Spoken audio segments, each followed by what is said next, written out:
Ma'am, I need you to understand something very clearly. You just humiliated yourself in front of 3 million people, and that number is climbing every second. The flight attendant's words hit me like ice water, but honestly, I thought she was talking about someone else. I mean, how could I have humiliated myself? I was just standing up for what was right, calling out someone who clearly didn't belong in first class. That's not humiliation, that's having standards. But let me ask you something. Have you ever been so absolutely certain you were right about a situation that you doubled down, tripled down, even when little warning bells started going off in your head? Have you ever been so convinced of your own righteousness that you missed every single sign telling you to stop talking? Because that's exactly what happened to me, and it changed everything. You know, they say karma has a sense of humor, but I think karma is actually a master strategist. It doesn't just knock you down. It builds you up first, makes you feel invincible, lets you climb so high that when you finally fall, everyone can see it happen.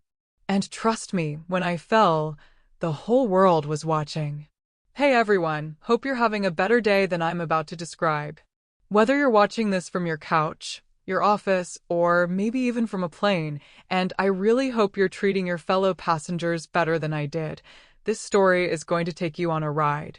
The weather here in Atlanta is actually beautiful today, sunny and clear, which is ironic because the day this all started was just as perfect on the outside, while being an absolute disaster for me personally.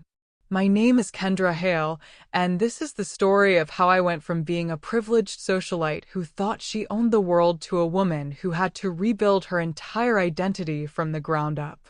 This is about the moment I learned that the person you think doesn't belong somewhere might actually own the whole damn place. Picture this, me, 3 months later, standing in front of a boardroom full of executives, presenting a diversity initiative that I helped create, working for a foundation that's changing lives across the country. The man sitting at the head of that table? The same man I tried to have removed from an airplane seat. The same man who could have destroyed me but chose to save me instead. But I'm getting ahead of myself. Before I tell you how I got there, I need you to understand who I was before that flight. I need you to see the person I was so you can understand why what happened next was so devastating and why it was also exactly what I needed. If you're enjoying this story so far, please hit that like button and subscribe because this is just the beginning, and trust me, you're going to want to hear how this ends. But let me start from the beginning, from the moment I walked into that airport thinking I was better than everyone around me. I was 28 years old and absolutely convinced that the world owed me something. My father, Richard Hale, owned 3 luxury car dealerships across Georgia, and my mother, Patricia, spent her days organizing charity galas where rich people wrote checks to feel better about themselves.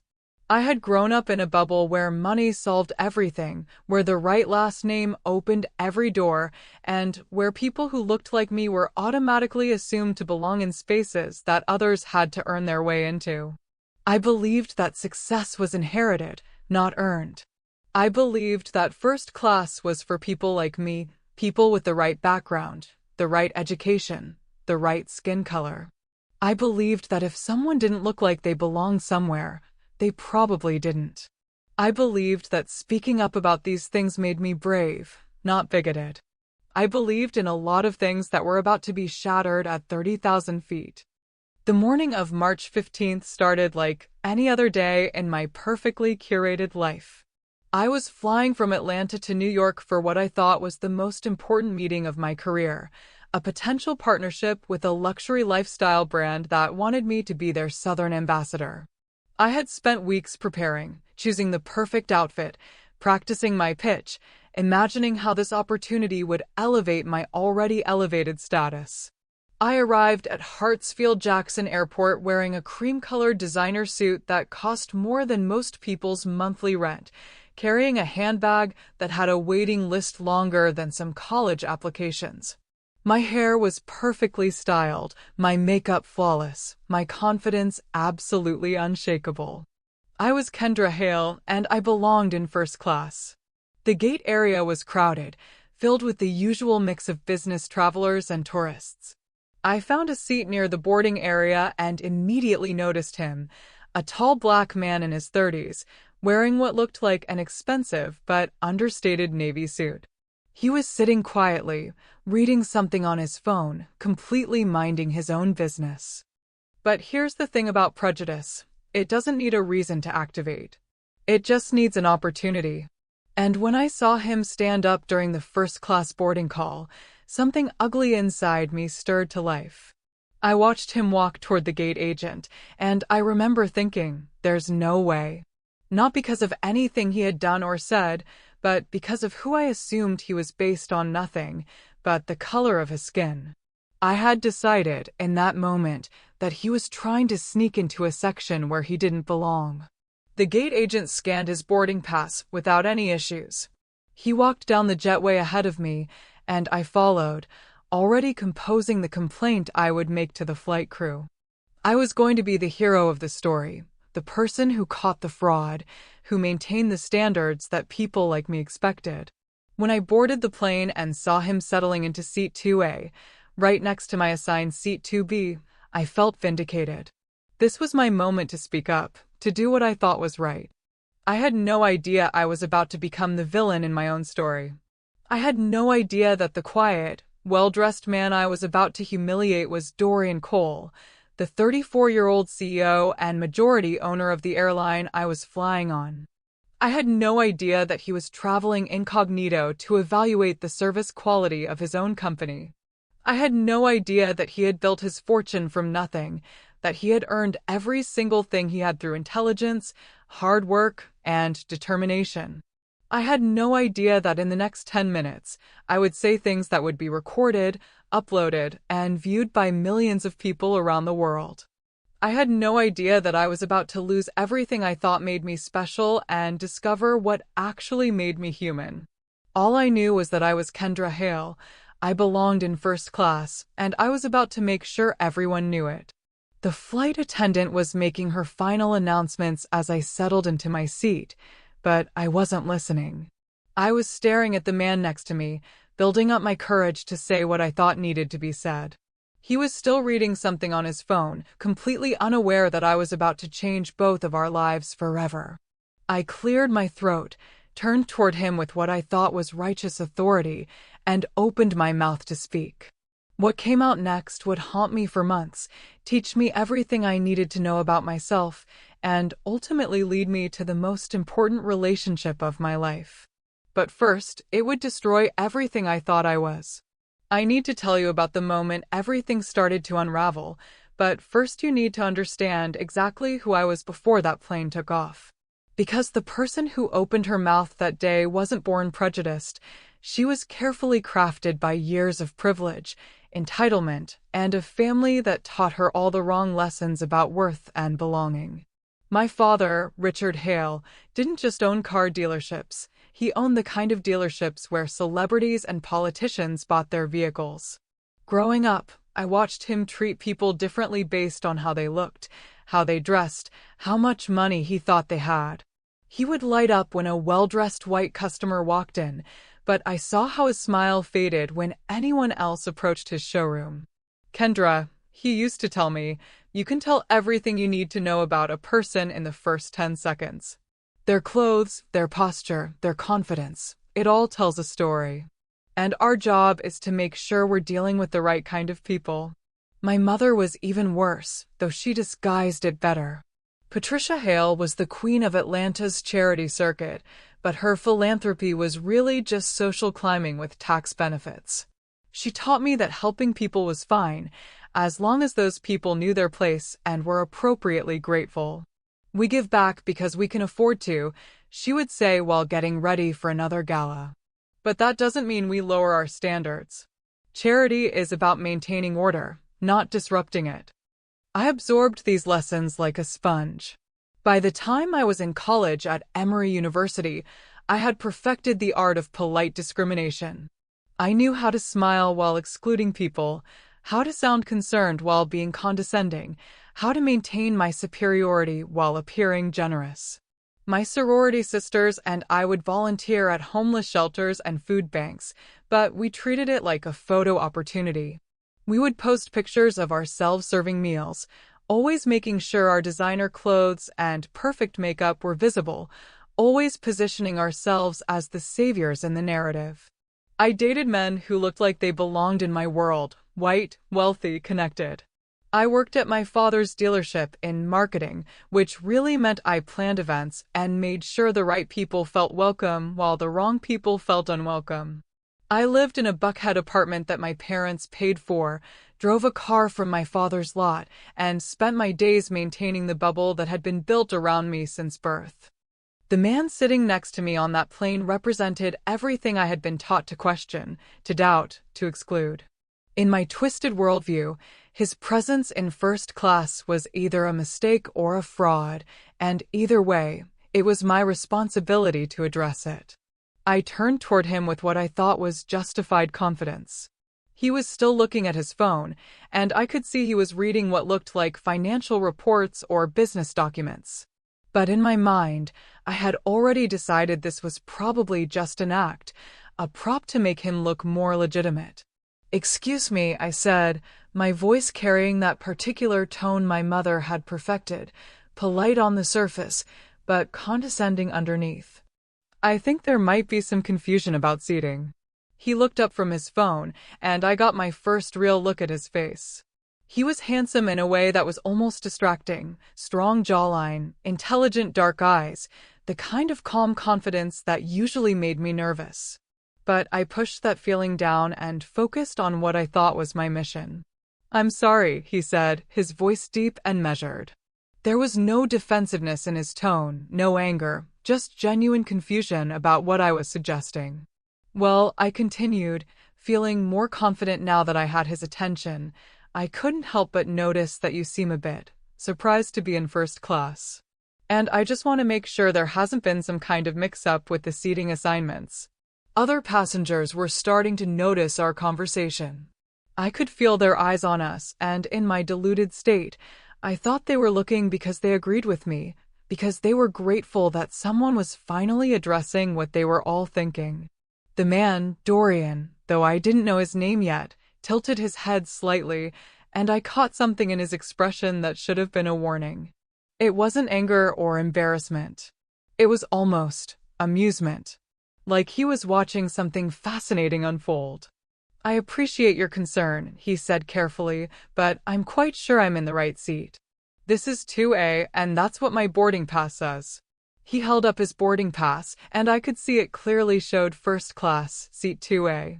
But instead of backing down, instead of apologizing for the misunderstanding, I doubled down.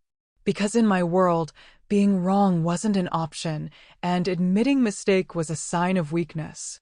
"Well, boarding passes can be wrong," I said, my voice getting a little louder. "Sometimes people upgrade themselves without authorization, or there are computer glitches, or—" I paused, looking him up and down in a way that I thought was subtle, but was actually incredibly obvious. Sometimes people just assume they belong somewhere they don't. The plane was filling up around us, and I could hear conversations stopping as people tuned into our exchange.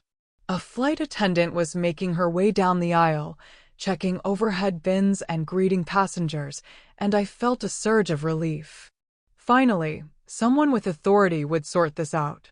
Dorian leaned back in his seat, and that almost smile was still playing at the corners of his mouth. "You know," he said quietly, "I'm curious about something. What exactly makes you think I don't belong here?" It was a trap, though I was too arrogant to see it. He was giving me rope to hang myself with, and I grabbed it with both hands. "Look," I said, lowering my voice, but not enough. "I'm not trying to be difficult. I'm just saying that first class is expensive, and not everyone can afford it, and sometimes people try to, take advantage of situations." "Take advantage how?" he asked, and his voice was still calm, still measured, but there was something else there now. Something that should have made me stop talking immediately. But I didn't stop. I couldn't stop. Because stopping would have meant admitting that I was wrong, and I had never learned how to do that. "Well, sometimes people sneak into sections they haven't paid for," I said, my voice carrying further than I intended. Sometimes they hope no one will notice, or they think they can talk their way out of it if they get caught. And I just think it's unfair to the people who actually belong here. The flight attendant had reached our row, and I turned to her with relief, ready to have this sorted out by someone who would understand the situation. "Excuse me," I said to her, my voice full of the authority I thought my background gave me. "I think there might be an issue with this gentleman's seating assignment.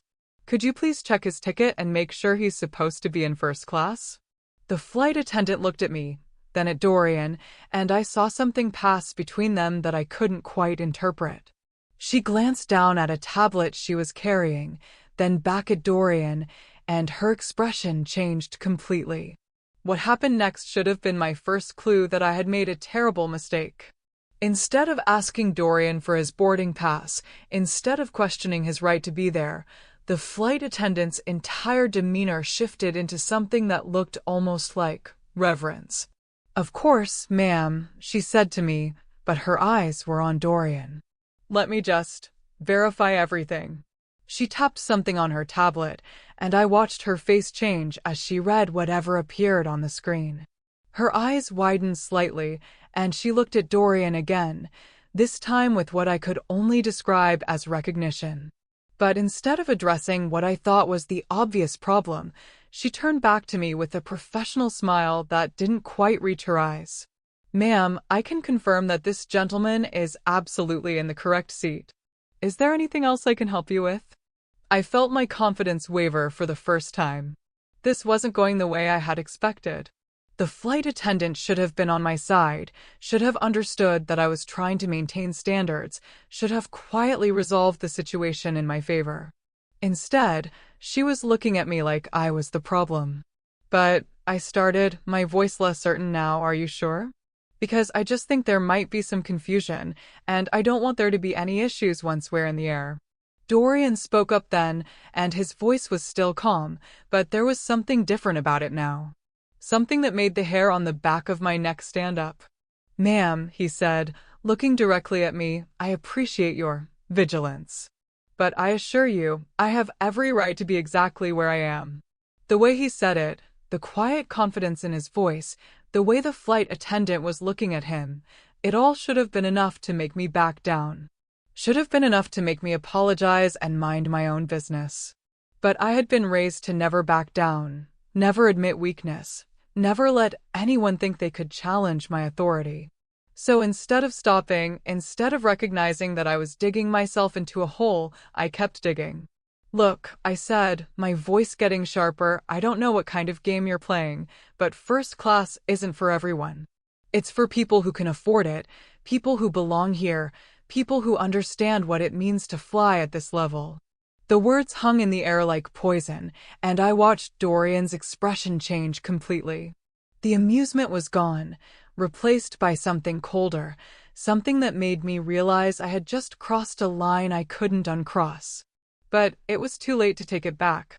The damage was done, the words were out there, and everyone around us had heard exactly what I thought about who belonged where and why. I had just revealed exactly who I was to a man who was about to show me exactly who he was. And the flight attendant was reaching for her phone. The flight attendant stepped away from our row, and I watched her whisper urgently into her headset. I couldn't make out the words, but I could see the tension in her posture, the way she kept glancing back at us while she spoke. In my mind, she was finally reporting the situation to someone who could handle it properly. I felt vindicated. This was exactly what should happen when someone tried to game the system. The crew would sort it out quietly, professionally, and order would be restored. I settled back into my seat with satisfaction, already imagining how I would tell this story at dinner parties, how I had spotted a fraud and done the right thing. Dorian was still looking at me, and there was something in his expression that I couldn't quite read. Not anger, exactly. Not embarrassment. Something else entirely. Something that made me feel like I was missing a crucial piece of information. "You know," he said quietly, "I'm genuinely curious about something. What do you think gives someone the right to belong in first class?" I thought it was an odd question, but I was happy to answer it. This was my area of expertise, after all. This was about standards and proper order, and making sure the right people were in the right places. Well, I said, warming to the topic, it's about being able to afford it, obviously. But it's also about understanding the culture, the expectations. First class isn't just about having money, it's about belonging to a certain level of society. A certain level of society, he repeated, and I couldn't tell if he was agreeing with me or questioning me. Exactly, I continued, feeling more confident. It's about education, background, the kind of upbringing that teaches you how to behave in these environments. You can't just buy your way into that kind of class. Other passengers were definitely listening now. I could feel their attention, and I assumed they were impressed by my willingness to address what everyone was thinking. I was being brave, speaking truth, maintaining standards that others were too polite to enforce. So, in your opinion, Dorian said, his voice still maddeningly calm, what kind of background do you think I have? The question caught me off guard. I looked at him more carefully, taking in his expensive-looking suit, his confident posture, the way he spoke. But I had already committed to my position, and backing down now would mean admitting I was wrong. I think, I said carefully, that you're probably a very nice person who maybe got lucky with an upgrade, or maybe saved up for a special occasion. And there's nothing wrong with that. But first-class regulars can usually tell when someone isn't accustomed to this level of service. The words sounded reasonable in my head, but as soon as they left my mouth, I realized how condescending they were. How insulting. How completely based on nothing but my own prejudices. Dorian nodded slowly, like he was processing something important. I see, he said. So you think I'm not accustomed to this level of service? I'm just saying, I replied, trying to soften my tone without backing down completely, that there are certain indicators. The way someone carries themselves, their familiarity with the process, their comfort level in these environments. And you don't think I'm comfortable here? I looked at him again, and honestly, he seemed perfectly comfortable. More comfortable than I was, actually. He wasn't fidgeting or looking around nervously or acting like he was out of place. If anything, he seemed completely at ease, like he belonged exactly where he was. But I had gone too far to turn back now. I think, I said, choosing my words carefully, that you're doing a good job of trying to fit in. The moment those words left my mouth, I saw something shift in his expression. The calm amusement was gone, replaced by something harder, something that made me realize I had just made a serious mistake. But before I could figure out what that mistake was, the flight attendant returned, and she wasn't alone. 3 more crew members followed her down the aisle, the captain, another flight attendant, and someone in a suit who looked like management. They moved with purpose, and I felt a surge of relief mixed with embarrassment. This was more attention than the situation probably warranted, but at least it would be resolved quickly.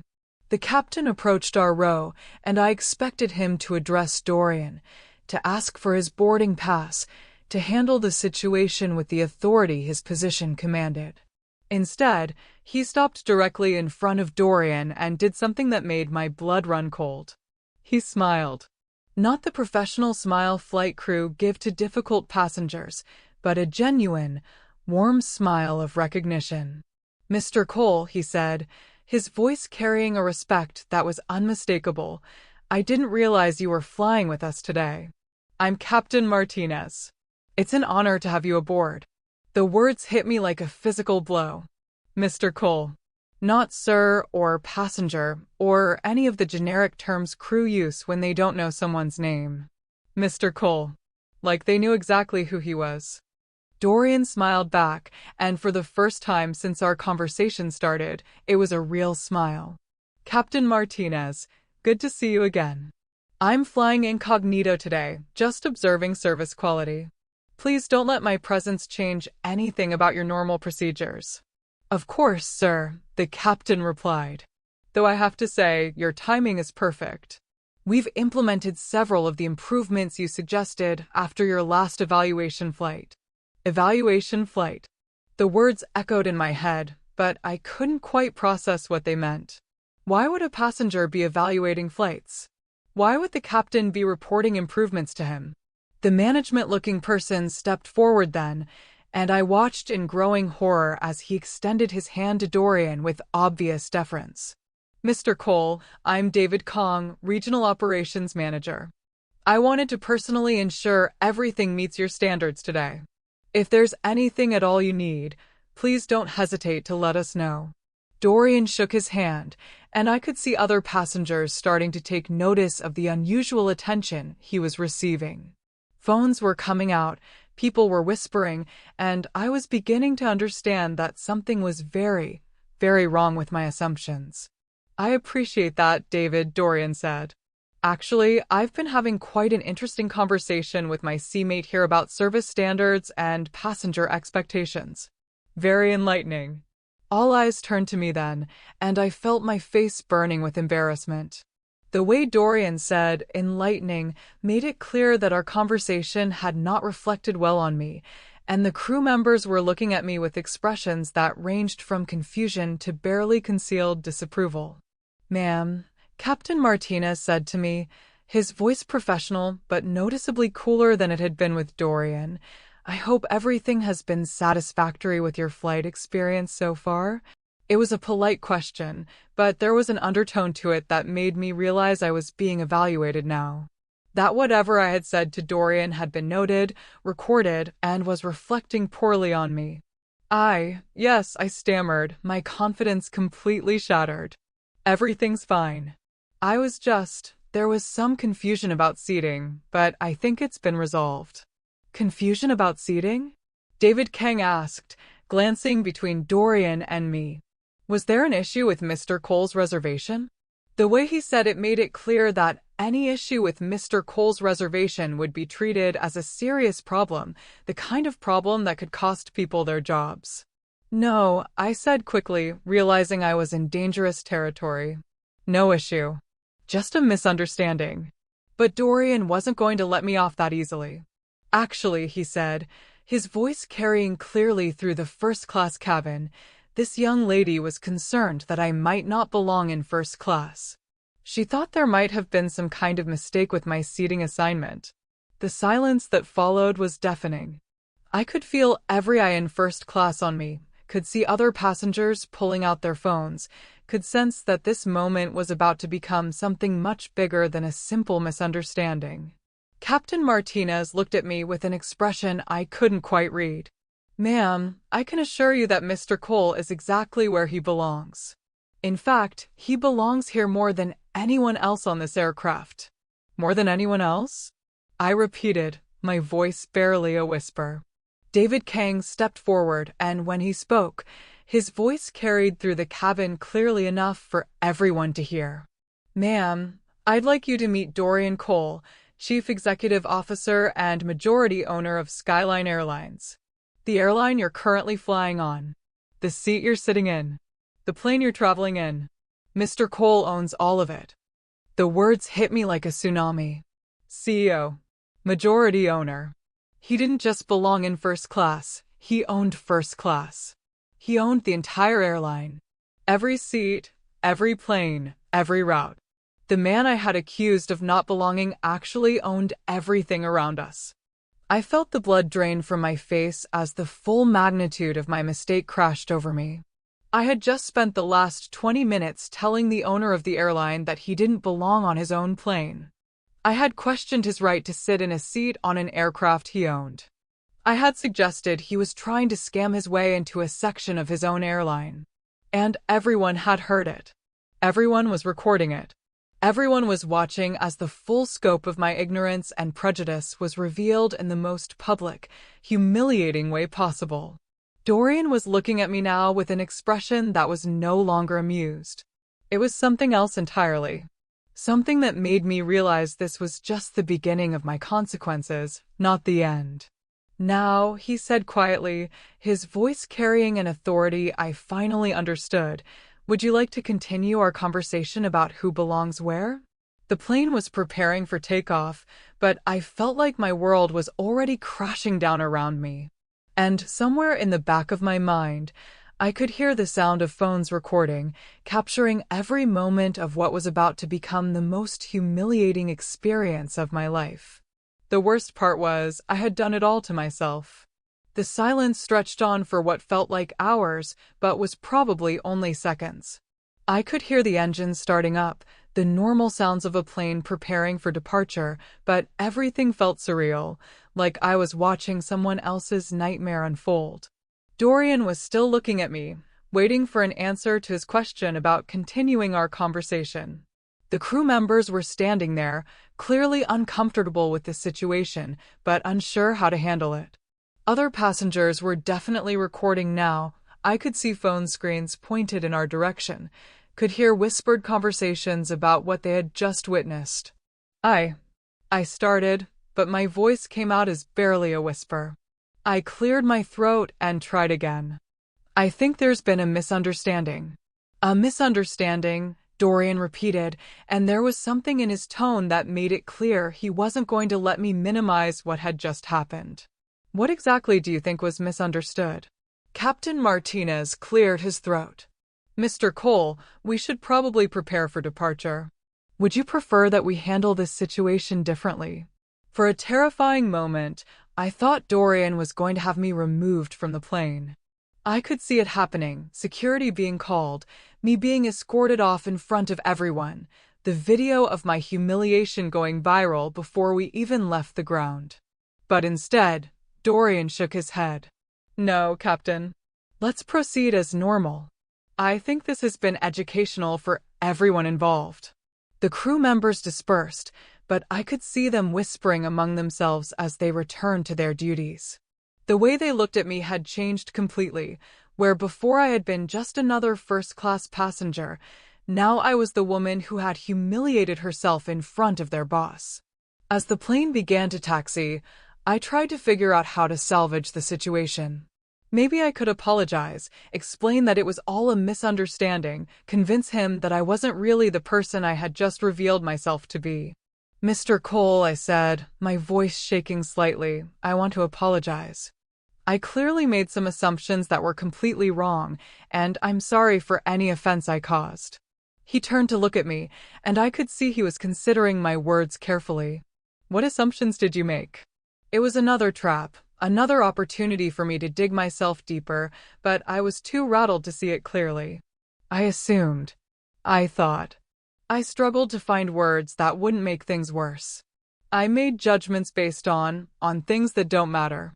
And I was wrong. Things that don't matter, he said. Like what? I knew what he wanted me to say. He wanted me to admit that I had judged him based on his race, that my assumptions had been rooted in prejudice and ignorance. But saying it out loud would mean acknowledging something about myself that I wasn't ready to face.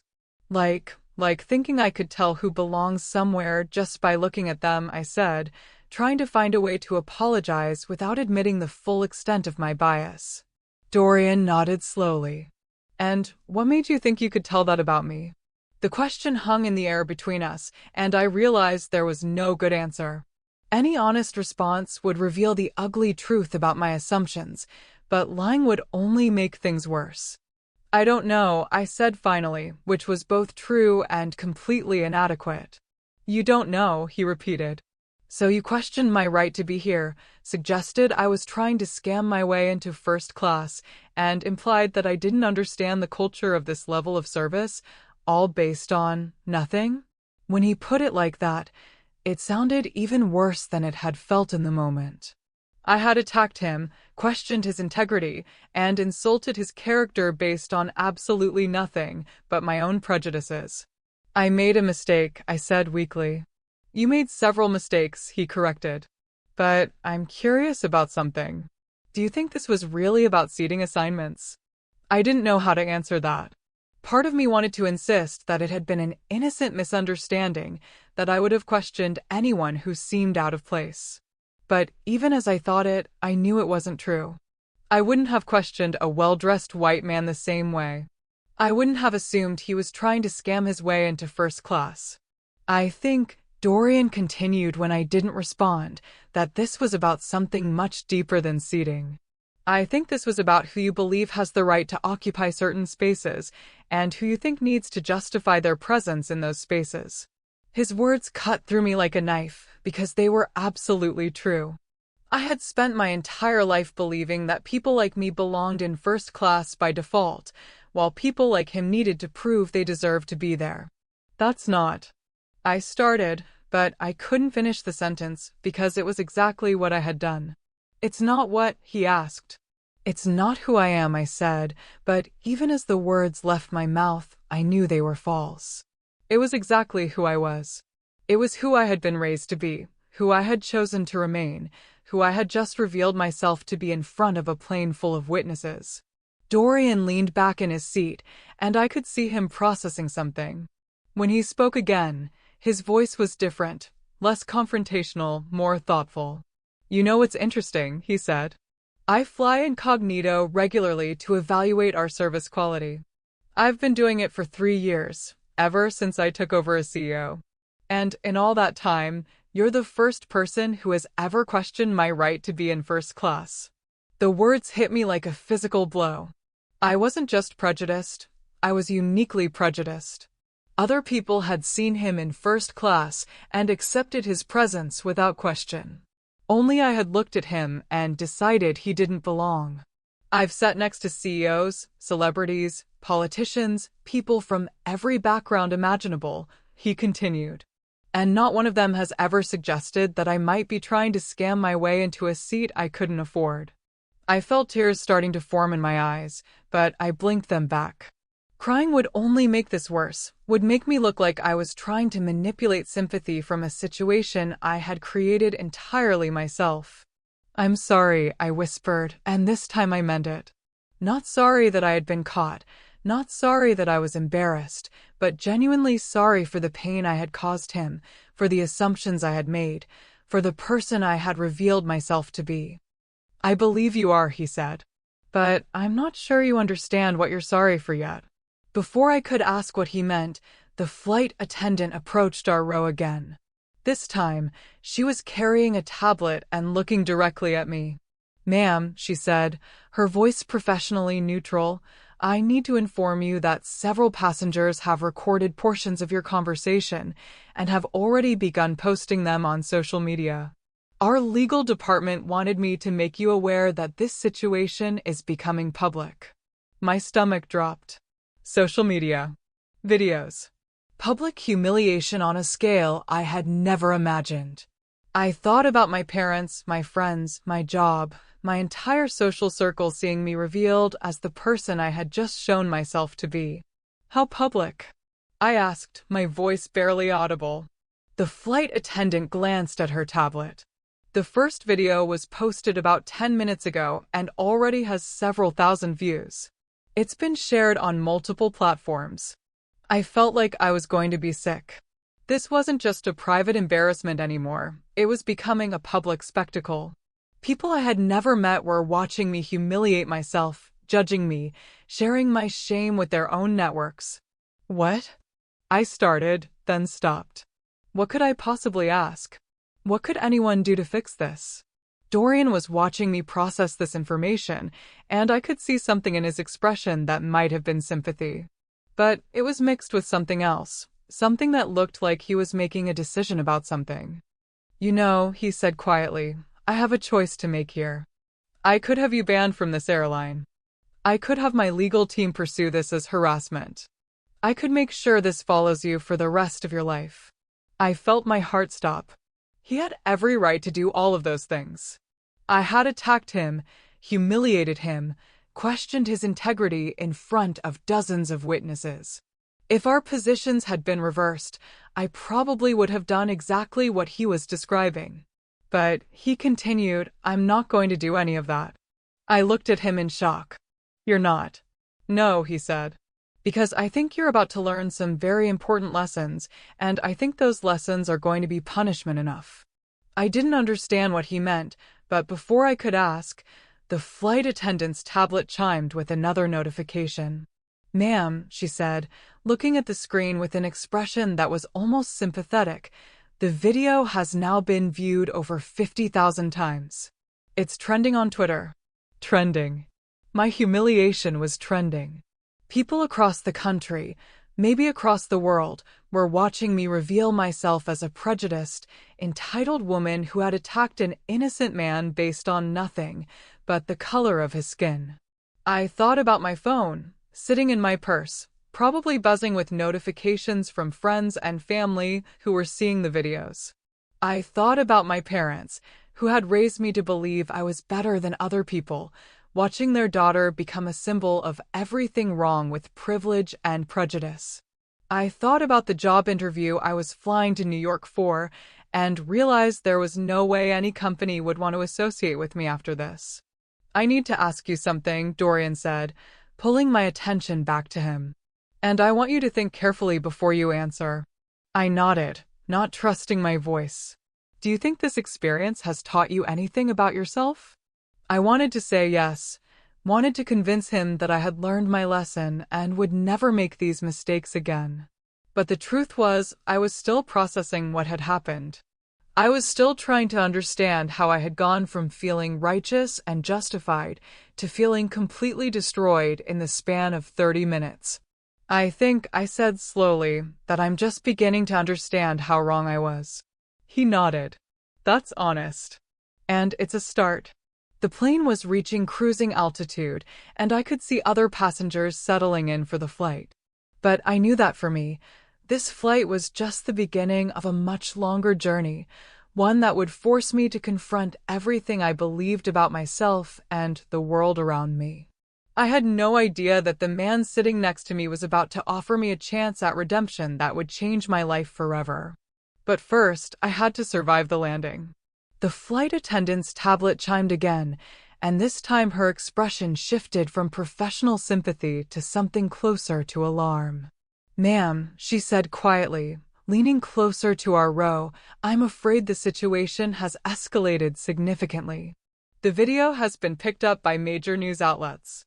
CNN, Fox News, and several others are already running stories about the incident. Major news outlets.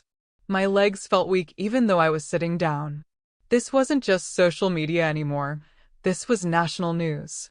My face, my voice, my words were being broadcast to millions of people as an example of everything wrong with entitled privilege. "What are they saying?" I asked, though I wasn't sure I wanted to know. The flight attendant glanced at Dorian, who nodded for her to continue. "The headlines are not favorable," she said carefully. "Most are focusing on racial profiling and privilege. Some are calling it Karen behavior and using it as an example of systemic racism in action." Karen behavior. The term hit me like a slap. I had become one of those women, the ones I had always secretly judged, the ones who made scenes and embarrassed themselves in public. Except I hadn't just embarrassed myself. I had revealed something much uglier about who I really was. My phone, which I had been avoiding, finally buzzed with a call. I looked at the screen and saw my mother's name. Patricia Hale, the woman who had taught me that maintaining appearances was more important than anything else, was calling to discuss the fact that I had just destroyed our family's reputation on national television. I declined the call, but it immediately rang again. Then again. Text messages started flooding in, friends, family, colleagues, all wanting to know if it was really me in the video, all wanting explanations I didn't have. "You might want to turn that off," Dorian suggested gently. "It's only going to get worse for a while." I powered down my phone with shaking hands, but I knew it was too late. The damage was done, spreading across the internet faster than I could comprehend. "I don't understand," I said, my voice breaking slightly. "How did this happen so fast?" "Welcome to the digital age," Dorian replied. "When someone captures authentic human behavior, especially behavior that reveals uncomfortable truths about society, it spreads like wildfire. People share it because it confirms things they already believe, or because it shocks them, or because they want to distance themselves from it." "Authentic human behavior," I repeated. "Is that what you think this was?" He turned to look at me directly, and his expression was serious. "I think this was you being exactly who you've always been, just in a situation where the consequences couldn't be hidden or managed. His words cut deep because they were true. This wasn't an aberration, wasn't me having a bad day or making an uncharacteristic mistake. This was me being myself, the person I had been raised to be, the person I had chosen to remain. The thing is, Dorian continued, I don't think you're a bad person. I think you're a product of a system that taught you to see the world in a very specific way. But that system failed you because it didn't prepare you for moments like this. Moments like what? Moments when your assumptions are challenged by reality. Moments when the person you think doesn't belong actually owns the place. Moments when your prejudices are exposed in front of the world. The flight attendant returned with another update, and this time she looked genuinely concerned. Ma'am, I'm sorry to interrupt, but our corporate communications team has asked me to inform you that reporters are already gathering at both Atlanta and New York airports. They're hoping to get statements from you when you land. Reporters. At the airports. Waiting for me. The full scope of what was happening finally hit me. This wasn't just going to be a few days of embarrassment that would blow over. This was going to follow me everywhere, define me, become the first thing people thought of when they heard my name. What am I supposed to say to them? I asked, more to myself than to anyone else. That depends, Dorian said. What do you want to say? I thought about it, really thought about it. What did I want to say? That it was all a misunderstanding? That I wasn't really prejudiced? That people were overreacting? But as I sat there, replaying the conversation in my mind, I realized I couldn't say any of those things because they weren't true. I had been prejudiced. I had made assumptions based on race. I had questioned someone's right to exist in a space based on nothing but the color of their skin. I don't know, I admitted. I don't know what to say because I don't know how to explain something I don't fully understand myself. Now that, Dorian said, is the first completely honest thing you've said since this conversation started.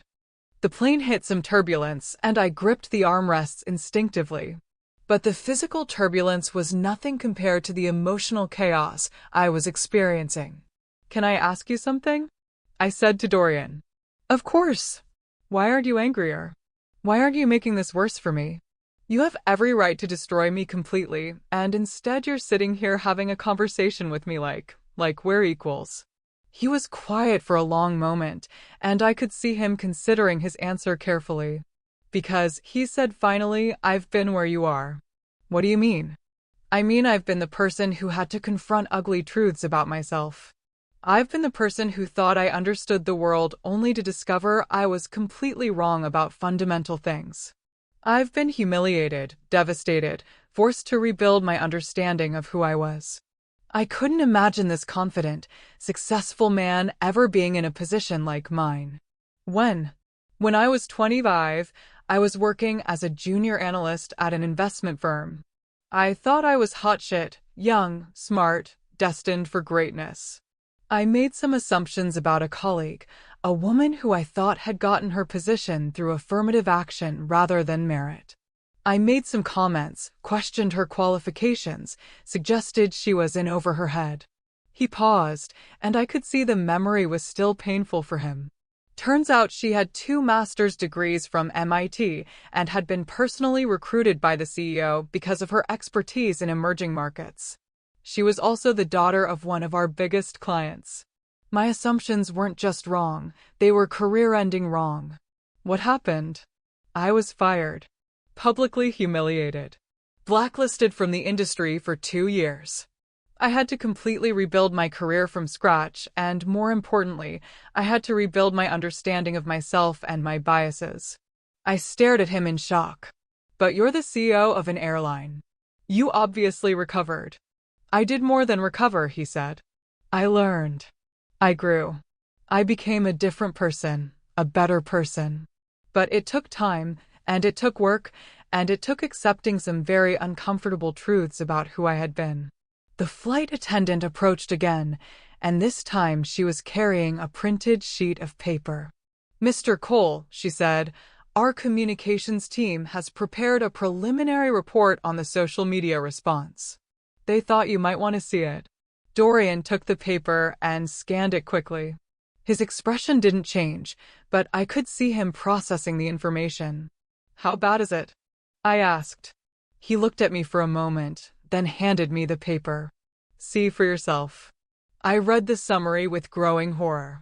The video had been viewed over 2 million times. It had been shared by celebrities, politicians, and activists as an example of everyday racism. My name had been identified, and people were already digging into my background, my family, my social media history. But the worst part was the analysis of public sentiment. 93% of responses were negative. People were calling for boycotts of my father's business. They were demanding that I be banned from all airlines. They were using my face as a meme to represent entitled white privilege. I had become a symbol. Not a person who had made a mistake, but a symbol of everything people hated about racism and privilege and entitlement.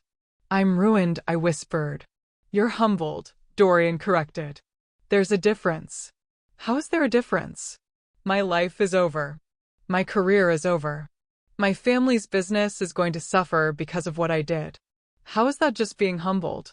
"Because," he said, "being ruined implies that there's no way back.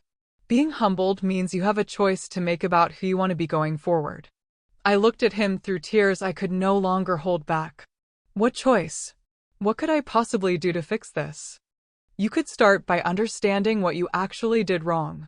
Not just that you embarrassed yourself, but what your actions revealed about the way you see the world and the people in it."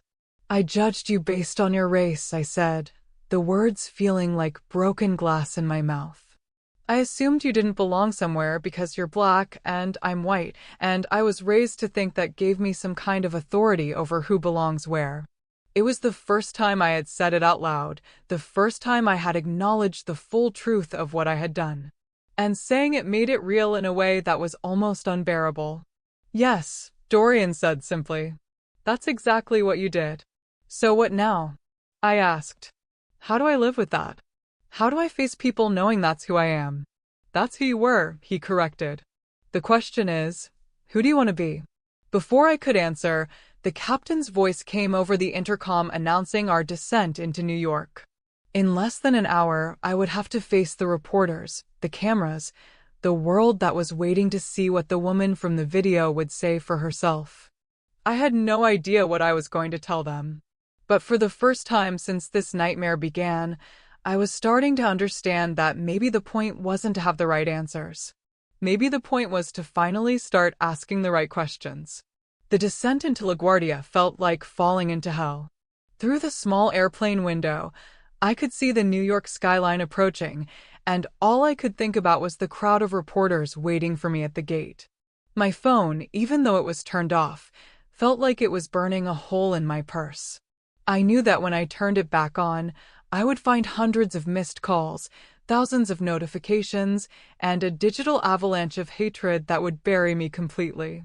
"The reporters are going to ask you what you have to say for yourself," Dorian said quietly as we prepared to land. "Have you thought about how you want to answer that?" I had been thinking about nothing else for the past hour, but every response I came up with sounded hollow, defensive, or completely inadequate. "I could say I'm sorry," I said weakly. "Are you?" "Yes, but..." I struggled to find the words. "But sorry for what exactly? Sorry I got caught? Sorry I embarrassed myself? Sorry I hurt you? Sorry I revealed who I really am?" There are so many layers to this that I don't even know where to start. "That's honest," he said. "Maybe start there." The plane touched down, and I felt my stomach lurch with more than just the landing. As we taxied to the gate, I could see through the windows that there were indeed reporters waiting. Camera crews, photographers, people with microphones and notepads, all waiting to capture my walk of shame. "I can't do this," I whispered. "You don't have a choice," Dorian replied, but his voice wasn't unkind. "This is happening whether you're ready for it or not. The only choice you have is how you handle it." The plane came to a stop, and passengers began gathering their belongings. I noticed that several people were still recording me with their phones, capturing my obvious distress for their own social media feeds. I had become entertainment, a real-life drama playing out for their amusement. As we prepared to deplane, the flight attendant approached me one more time. "Ma'am," she said quietly, "airport security is going to escort you through the terminal. They're concerned about the crowd size and want to make sure you get through safely." Safely. As if I was in physical danger from the consequences of my own actions. But looking at the crowd through the window, I realized that might actually be a legitimate concern. Some of those people looked angry, really angry, and I was about to become the focus of all that anger. What about my meeting? I asked suddenly, remembering the business appointment that had brought me to New York in the first place. The flight attendant looked uncomfortable. "Ma'am, I believe your meeting has been canceled." The company released a statement this morning distancing themselves from the situation. Of course they had. No luxury brand would want to associate with someone who had become a symbol of racist entitlement. My career in marketing, my dreams of becoming a lifestyle influencer, my entire professional future, all of it was gone. As we walked off the plane, I could hear the crowd before I could see them. Voices shouting questions, camera shutters clicking, the general chaos of a media-feeding frenzy. Airport security formed a protective barrier around me, but I could still hear the questions being shouted. "Miss Hale, do you have any comment on your behavior? Are you a racist, Kendra? What do you have to say to people who are calling for boycotts of your family's business? Do you think you should be banned from flying?" I kept my head down and tried to walk quickly, but the questions kept coming, each one like a knife to my already wounded pride. These people didn't see me as a human being who had made a mistake. They saw me as a symbol, a representation of everything they hated about privilege and prejudice. Dorian was walking beside me, and I noticed that some of the reporters recognized him too. "Mr. Cole, what's your response to the incident? Will you be pressing charges? What does this say about racism in air travel?" But Dorian didn't answer any of the questions.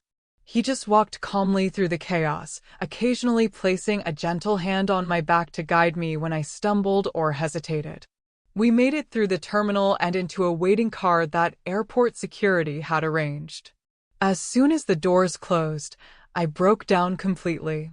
All the emotions I had been holding back during the flight, the shame, the fear, the devastating realization of what I had done, came pouring out in ugly, gasping sobs.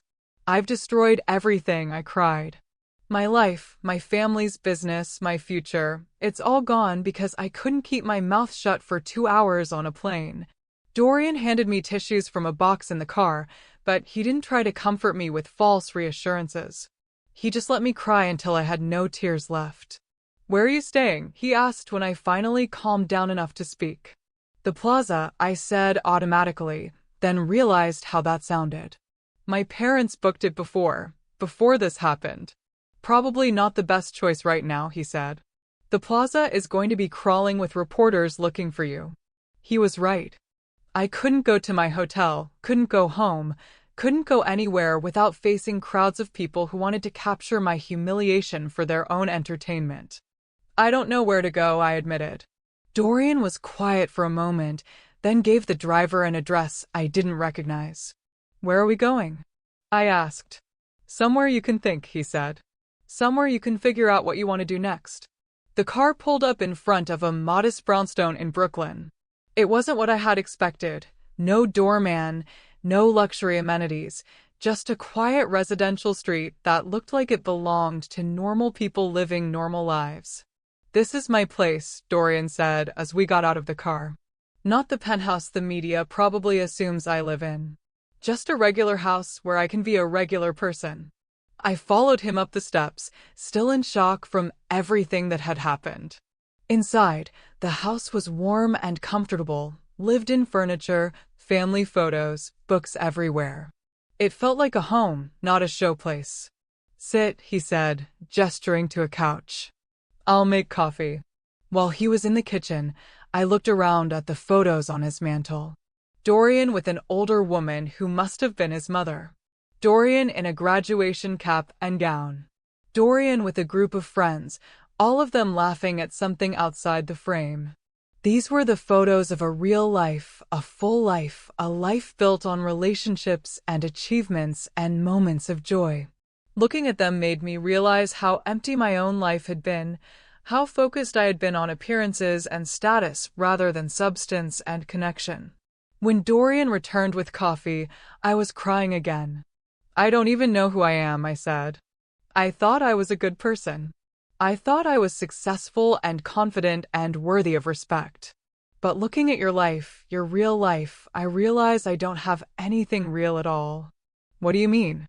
"I mean my whole identity was built on being better than other people. My job, my social circle, my sense of self-worth, it all depended on maintaining this hierarchy where I was above certain people and below others. And now that hierarchy has collapsed, and I don't know what's left." Dorian sat down across from me, and his expression was thoughtful. "You know what's interesting," he said. "Most people who go through what you're going through right now focus on the external consequences. The job loss, the public humiliation, the damage to their reputation. But you're talking about something deeper." "What do you mean?" "You're talking about the collapse of your worldview. You're recognizing that the way you understood yourself and your place in the world was fundamentally flawed. That's actually a good sign." "How is any of this good?" "Because it means you're capable of real change. Most people in your situation would be focused on damage control, on finding ways to minimize the consequences or shift the blame. But you're questioning the beliefs that led to this situation in the first place." I wanted to believe him, but the weight of what I was facing felt overwhelming. "Even if I could change," I said, "it doesn't matter now. My life is over. No one will ever hire me, no one will ever trust me, and I'll always be known as the racist woman from the Airplane video." "Your old life is over," Dorian corrected. "The life where you could coast on privilege and never have to examine your beliefs or face consequences for your actions. That life is definitely over. So what's left? The opportunity to build a new life. A real life. A life based on who you actually are rather than who you think you're supposed to be." I looked at him through my tears, and I could see that he genuinely believed what he was saying. But I couldn't imagine how to get from where I was, completely destroyed and humiliated, to anything resembling a meaningful life. "I don't know how to do that," I admitted. "Neither did I," he said. "When I was fired and blacklisted, I thought my life was over too. I spent months feeling sorry for myself, blaming everyone else, trying to find ways to get back to where I had been. What changed? I met someone who offered me a chance to do something meaningful. Something that wasn't about rebuilding my old life, but about building a completely new one." He paused, and I could see him making some kind of decision. "I'm going to offer you the same chance," he said. I looked at him in confusion. "What do you mean?" "I mean, I'm going to give you an opportunity to turn this disaster into something positive. To use this experience as a foundation for real change, real growth, real contribution to the world." "I don't understand." "I run a foundation," he said. "It focuses on education and opportunity for underserved communities.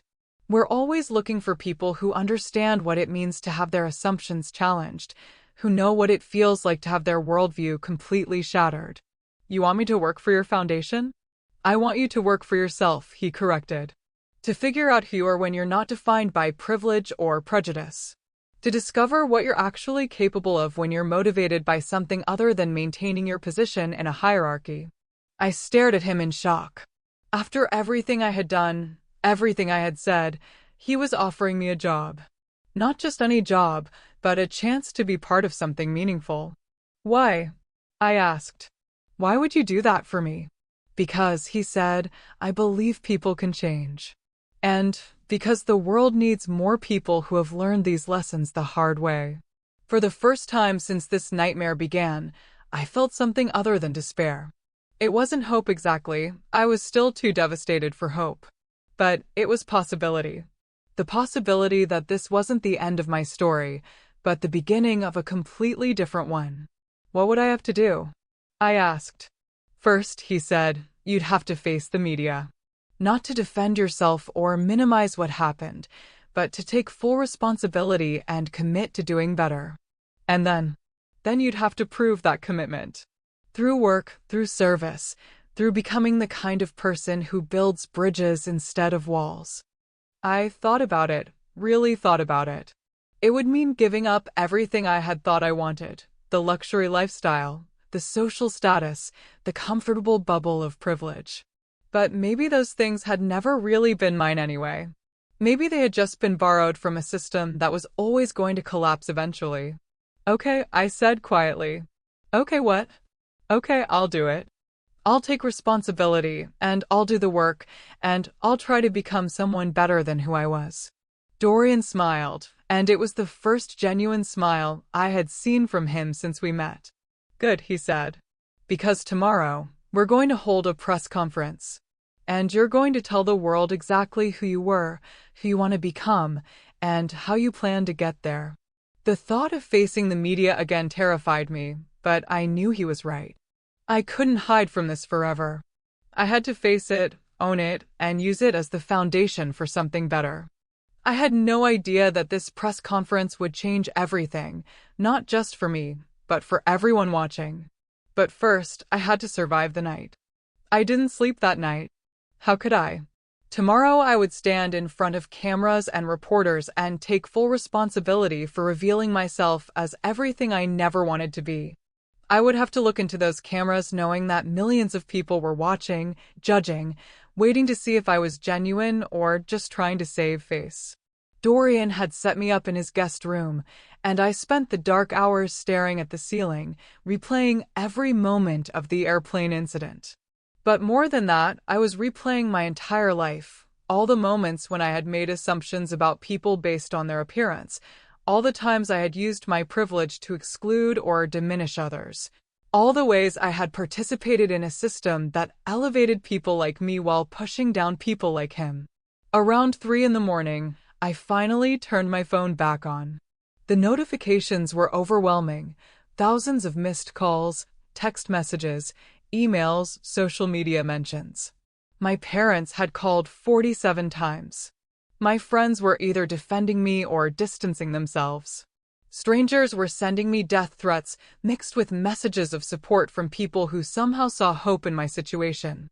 But the message that stopped me cold was from my father. Kendra, the dealerships are being boycotted.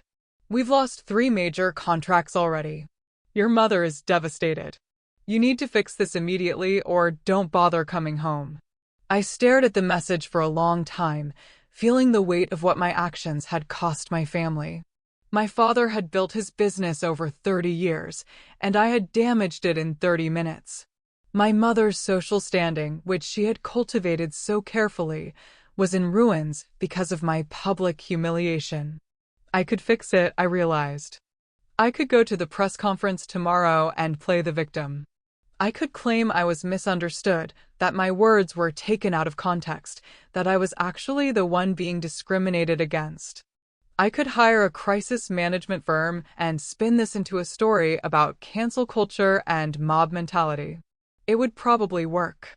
People loved a redemption story, especially when it involved someone fighting back against public shaming. I could rebuild my reputation, save my family's business, and return to the comfortable life I had always known. All I had to do was lie. The choice sat in front of me like a fork in the road. I could take the easy path, deny, deflect, and defend, or I could take the hard path that Dorian was offering. I could face the truth about who I had been and commit to becoming someone different. At 6 a.m, Dorian knocked on my door with coffee and what looked like a prepared statement. I had my communications team draft something for you, he said, handing me the papers. But you don't have to use it. The words need to be yours. I read through the statement, and it was everything I should say. A full acknowledgement of my prejudice, a genuine apology, a commitment to education and growth. It was honest, humble, and completely devastating to the image I had spent my life building. If I say this, I told him, there's no going back. I can't pretend it was a misunderstanding or that I'm the victim here. This makes it clear that I was wrong, that I was prejudiced, that I need to fundamentally change who I am. Yes, he said simply. My family will never forgive me. My old friends will abandon me. The life I've always known will be completely over. Probably. I looked at him, this man I had attacked and humiliated, who was now offering me a path to redemption that would cost me everything I thought I valued. Why are you doing this? I asked. Why are you helping me when you could just let me destroy myself? Dorian sat down on the edge of the bed, and his expression was serious. Because, he said, when I was in your position, someone helped me. Someone saw past my mistakes and gave me a chance to become better. And that person changed my life. Who was it? Her name was Dr. Sarah Kong. She was the woman I had discriminated against at the investment firm. After I was fired, after I had lost everything, she reached out to me. I stared at him in shock. The woman you had wronged helped you? She said something I'll never forget. She said that the people who hurt us often teach us the most about ourselves, and that the people we hurt deserve the chance to learn those same lessons. What did she do? She offered me a job at a non-profit she was starting. Not a good job. I was basically a glorified intern, making copies and answering phones. But it was a chance to see the world from a completely different perspective, to understand the communities I had dismissed and ignored. And that led to you owning an airline? Eventually. But first it led to me understanding what real success looks like. Not just accumulating wealth and status, but using whatever advantages you have to lift other people up. I thought about his words, about the choice in front of me, about the woman I had been and the woman I could become. If I do this, I said, if I take full responsibility and commit to changing, what happens next? Hard work, he said honestly. You'll start at the bottom of my foundation, doing whatever needs to be done. You'll work directly with communities you've probably never interacted with. You'll have to confront your biases every single day, and some days you'll fail. And in return? In return, you'll discover who you actually are when you're not defined by privilege. You'll learn what it means to earn respect rather than inherit it. You'll find out what you're capable of when you're motivated by service rather than status. I looked at the statement again, at the words that would end my old life and begin something completely unknown. There's something else, Dorian said. Something I haven't told you. What? The foundation work isn't just about helping communities. It's also about documenting stories of transformation, of people who have overcome prejudice and learned to build bridges instead of walls. You want to document my story? I want you to document your own story. To share your journey publicly so that other people who struggle with the same biases can see that change is possible. The idea terrified me. Not only would I have to change, but I would have to do it in public, with cameras recording my failures and successes for the world to see. That sounds like a nightmare, I said. It sounds like accountability, he corrected. It sounds like making sure you can't backslide into old patterns when the work gets difficult. I stood up and walked to the window, looking out at the Brooklyn street where normal people were starting their normal days. People who had never had to question their fundamental beliefs about themselves and the world. People who had never had to choose between comfort and growth.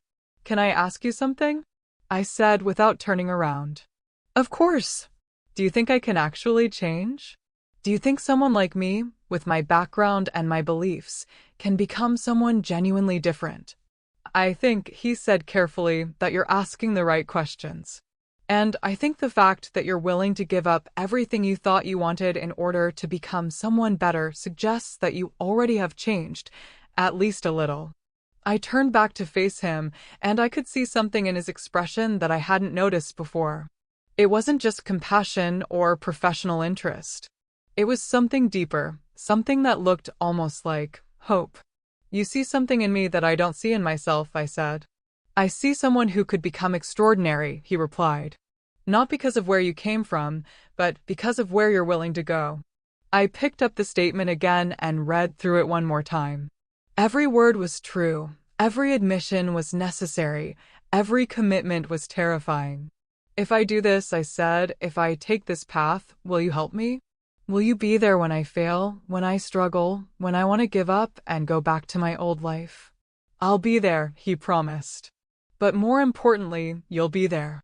You'll be there for yourself in a way you never have been before. I thought about my parents, about the disappointment and anger they would feel when they saw me take full responsibility instead of fighting back.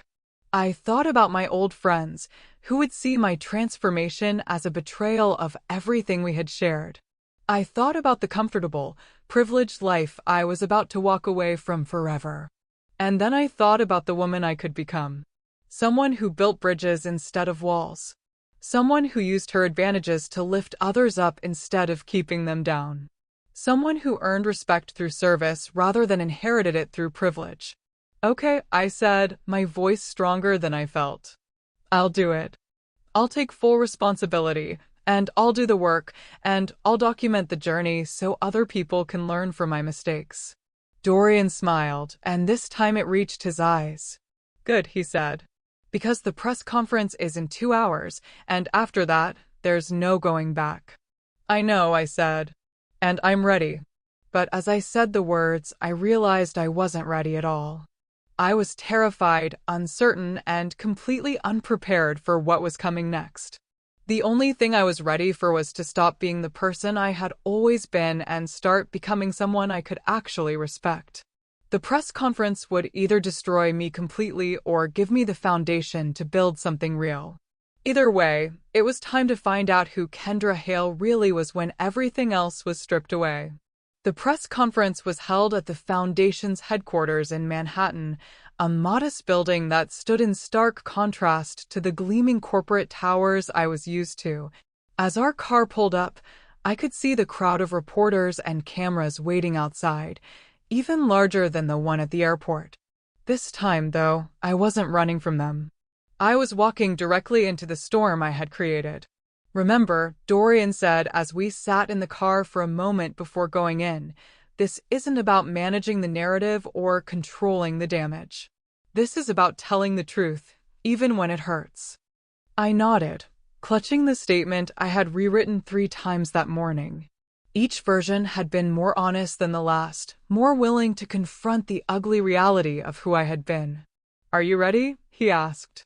No, I said honestly. But I'm going to do it anyway. We walked through the crowd of reporters, and this time I didn't hide my face or try to avoid their questions. I looked straight ahead, knowing that in a few minutes I would be answering every question they could think of. Inside the building, a small conference room had been set up with a podium and chairs for the media. It was nothing like the polished corporate environments I was used to, just a simple room where truth was about to be told. Dorian introduced me briefly, explaining that I had requested the opportunity to address the situation publicly. Then he stepped aside, and I was alone at the podium, facing a room full of cameras and skeptical faces. I looked down at my statement, then folded it and put it aside. The words I needed to say weren't on that paper. They were in my heart, in the shame and regret and desperate hope for redemption that had been building since yesterday. My name is Kendra Hale, I began, my voice shaking slightly. And I'm here to take full responsibility for my actions on yesterday's flight from Atlanta to New York.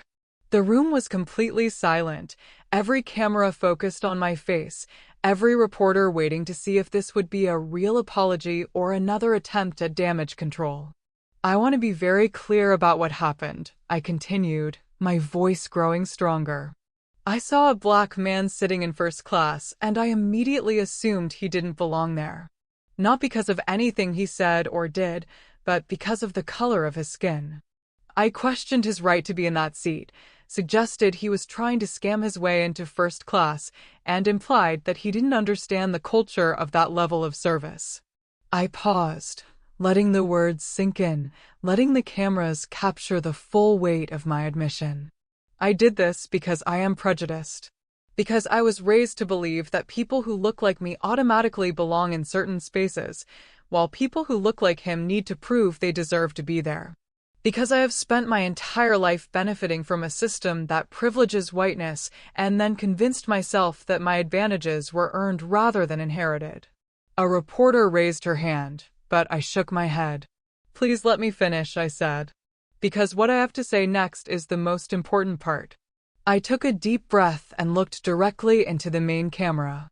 The man I attacked, the man I humiliated and disrespected, is Dorian Cole, the CEO and majority owner of the airline I was flying on. He wasn't trying to sneak into first class. He owns first class. He owns the entire airline. And instead of having me arrested or banned or publicly destroyed, he has offered me something I don't deserve but desperately need, a chance to become better. I could see the surprise on the reporters' faces. This wasn't the narrative they had expected. Mr. Cole has offered me a position at his foundation, working with communities I have ignored and dismissed my entire life. Not as a publicity stunt, not as a way to rehabilitate my image, but as an opportunity to do the hard work of confronting my prejudices and learning to use whatever advantages I have to lift other people up instead of keeping them down. Another pause, another moment to let the cameras capture what I hoped was genuine remorse and determination. I know that many of you are skeptical. I know that apologies from people like me often ring hollow, that we say the right words, but don't do the real work of change. I know that I have no credibility right now, no reason for anyone to believe that this transformation is genuine. I looked around the room, making eye contact with as many reporters as I could. So I'm not asking you to believe me. I'm asking you to watch me.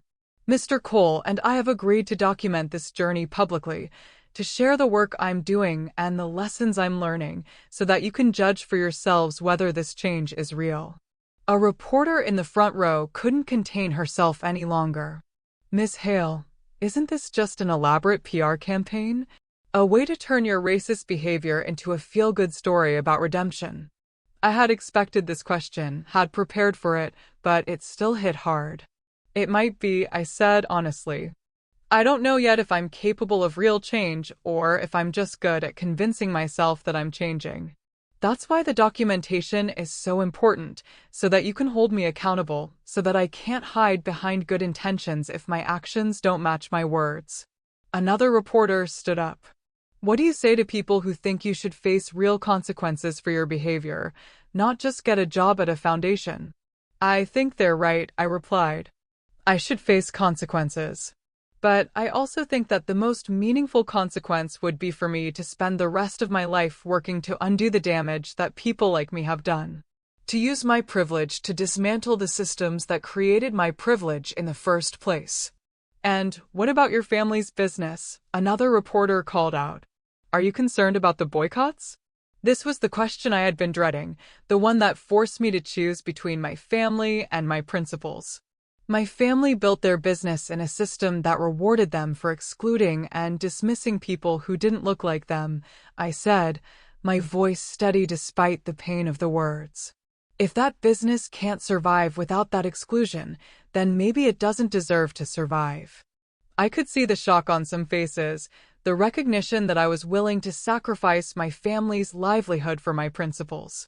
But I hope, I continued, that instead of just boycotting, people will give my family the same chance they're giving me, the chance to learn, to grow, and to become part of the solution instead of part of the problem. Dorian stepped forward then, and I realized he had something to add. If I may, he said, taking the podium, I want to address something that I think is important for everyone to understand. The room turned its attention to him, and I could see the respect in the reporters' faces as they looked at the man I had tried to humiliate. Yesterday, Miss Hale revealed something ugly about herself, he said. But she also revealed something that exists in our society every day, usually hidden behind polite smiles and coded language. The assumption that certain people belong in certain spaces, while others need to justify their presence. He paused, letting his words sink in. Miss Hale's behavior was wrong, but it wasn't unusual. It was just unusually honest. And I believe that honesty, as painful as it is, gives us an opportunity to address these issues directly instead of pretending they don't exist. A reporter raised her hand. Mr. Cole, why are you helping someone who attacked you so publicly? Dorian smiled, and I could see the genuine warmth in his expression. Because, he said, I believe that people can change. I believe that the person who hurt you can become the person who helps you heal. And I believe that transformation is more powerful than punishment. He turned to look at me, and I saw something in his eyes that I hadn't noticed before. Something that looked like pride. Not in who I had been, but in who I was choosing to become. Miss Hale has made a choice, he continued. She could have hired a crisis management firm, denied her prejudice, and tried to return to her old life. Instead, she's choosing to face the truth about herself and do the hard work of change. That choice deserves support, not skepticism. The questions continued for another 30 minutes, each one forcing me to confront another aspect of my behavior, another layer of my prejudice. But with each honest answer, I felt something shifting inside me. Not redemption.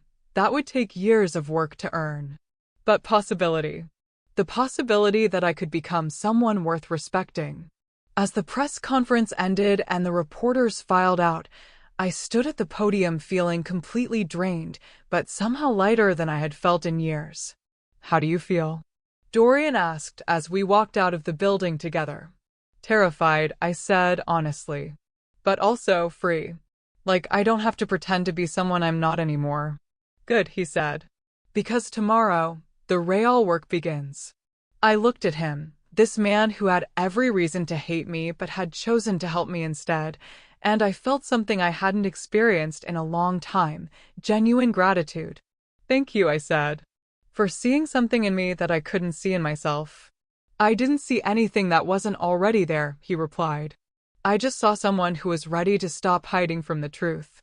As we walked down the street together, I realized that this was the beginning of something I had never experienced before, a relationship built on honesty rather than pretense, on growth rather than status, on mutual respect rather than inherited privilege.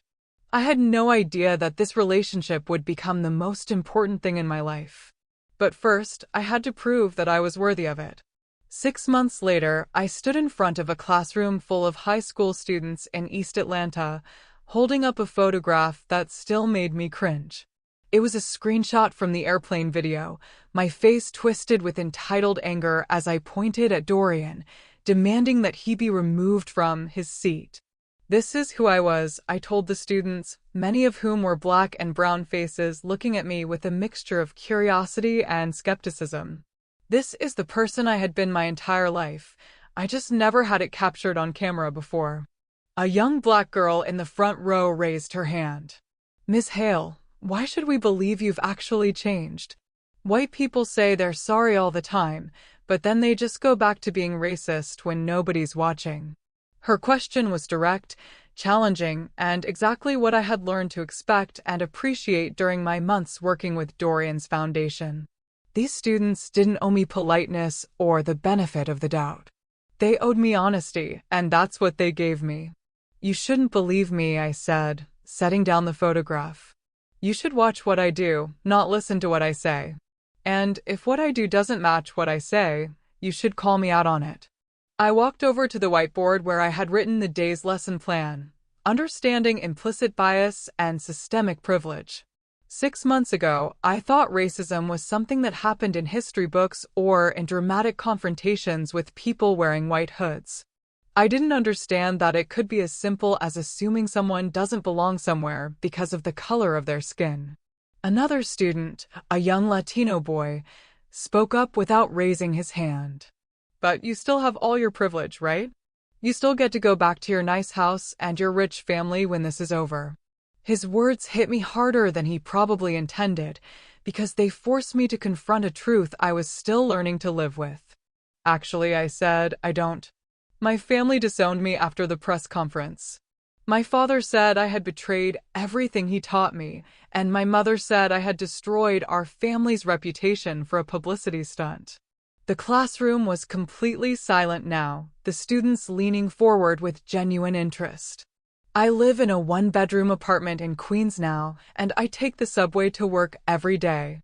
I make $35,000 a year working for the foundation, which is less than I used to spend on handbags."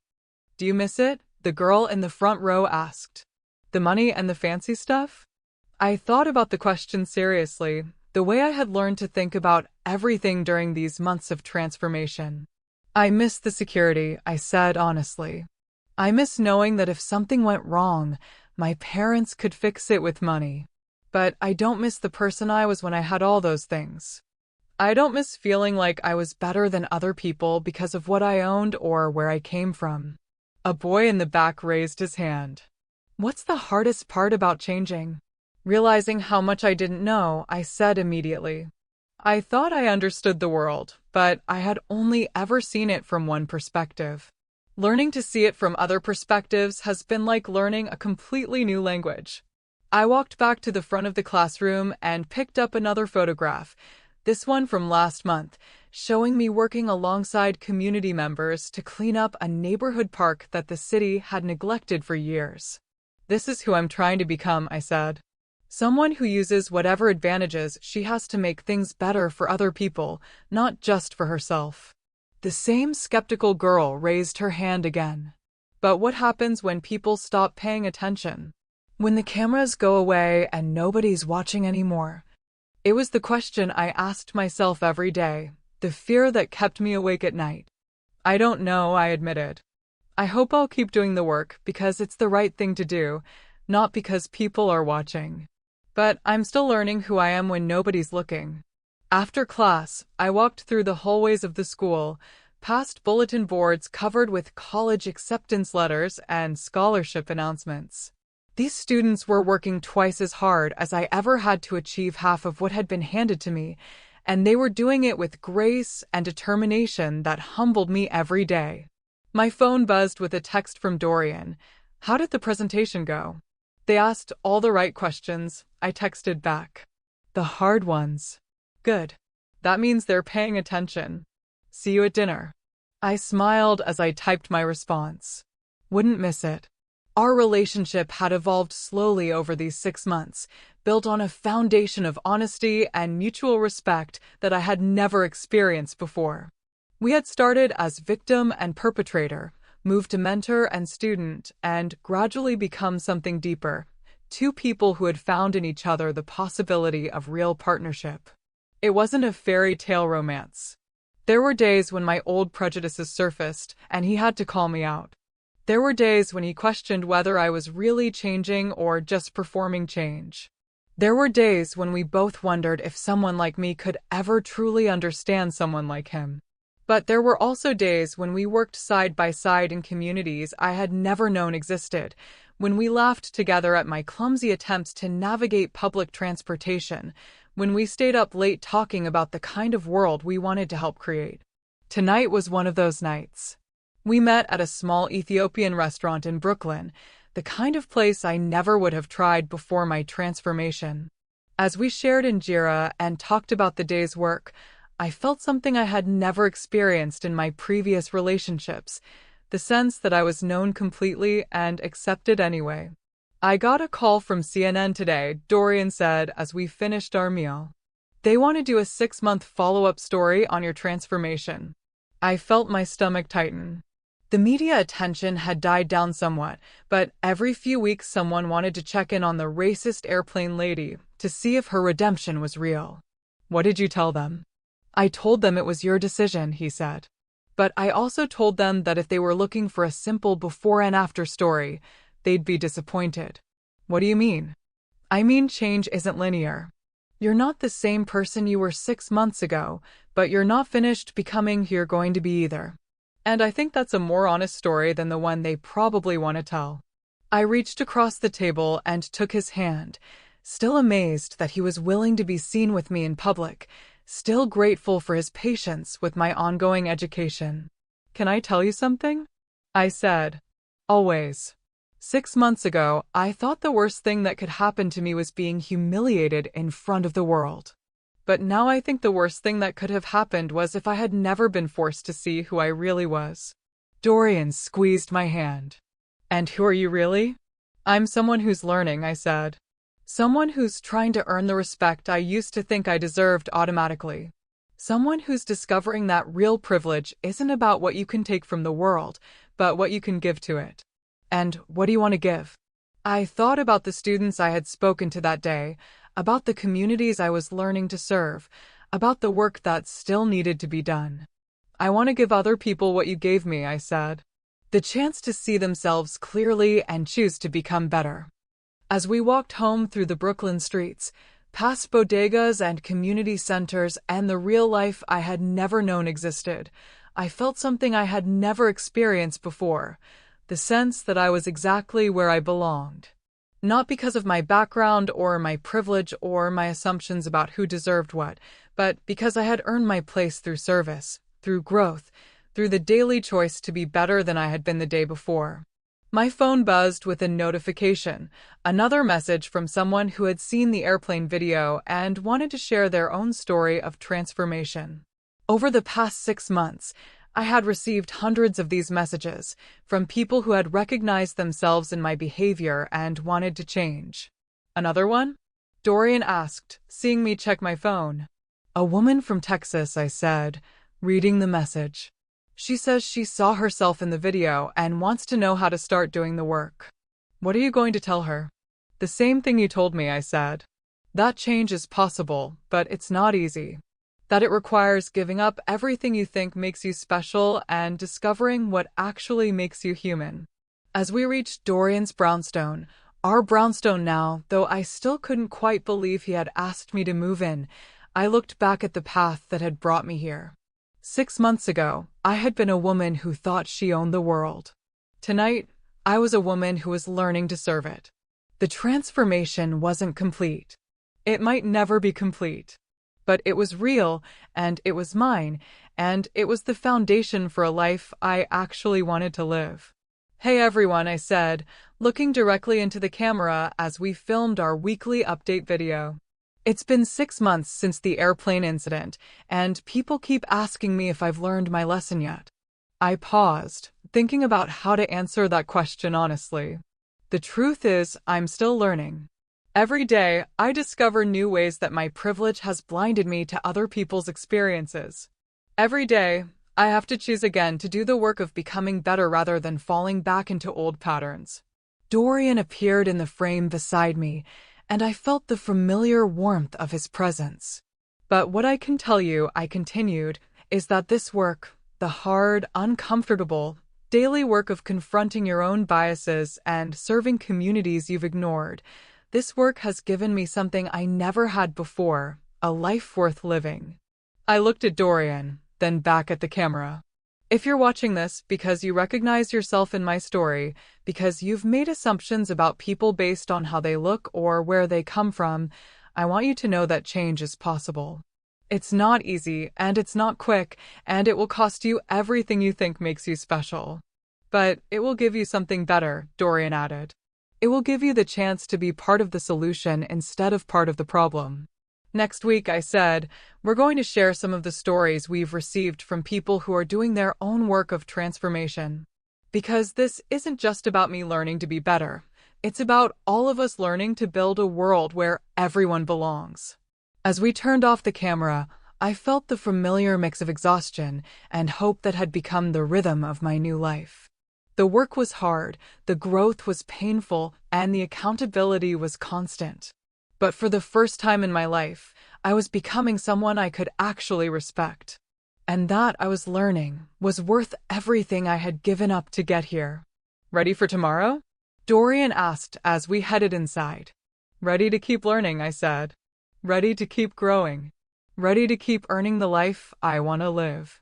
Because that's what real change looked like, not a dramatic transformation with a clear ending, but a daily choice to be better than you were yesterday. And tomorrow, I would make that choice again.